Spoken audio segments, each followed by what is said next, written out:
નામ કરશનભાઈ ગેલાભાઈ હરિયલ। હું મોહણ ગામનો ખેડૂત છું। હું ખાતર લેવા હાટું થઈને દર અઠવાડિયાની અંદર મેં 5% ખંભાળિયા ખાધા છે। તો મારે ખંભાળિયા મોહણનો 30 કિલોમીટર થાય, 60 કિલોમીટર આવક જાવકનો રસ્તો થાય।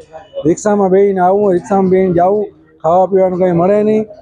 અને અમે આ સરકાર છે, સરકારને ખબર છે કે નથી કે ખેડૂતને ખાતર જોઈએ કે નથી જોતું?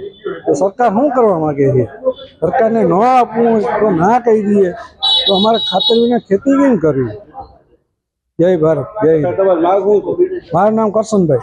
માંગ શું છે તમારી? તમારી માંગ શું છે? અમારે ખાતર લેવાની માંગ છે। અમને કોઈ ભાવે ખાતર મળતું નથી। યુરિયા ખાતરની જરૂર છે। કંડલા ખાતર જડ્યું નહીં, એમની વાવી ગયા, પાછી વાવી ઉરિયા, અત્યારે ઉરિયાની જરૂર છે, ઉરિયા એમને મળતું નથી। હવે અમારે શું કરવું? મારું નામ સાજન ખાના જોગલ, બોલણ શેરડી। અમે મંડળીમાં સવારના 8 વાગ્યાના લાઈનમાં ઊભા હતા, ન્યા ખાતર ના મળ્યું। હવે આવ્યા યાદે, તો યાદે એ ખાતર મળીએ કે નહીં મળે, આ લાઈનમાં જ ઊભવાનું। અહીંયા માણસ બધા ઓછામાં ઓછા 50-60 માણસ લાઈનમાં ઊભું હે। હવે આ મળીએ કે નહીં મળે એ ભરવો નથી। અને અમારે ખેતી કરવી કે પછી લાઈનમાં જ ઊભવાનું? અમારી માંગ એક જ છે કે અમારે લાઈનમાં ના ઊભવું, ખાતર ટાઈમસર મળવું જોઈએ।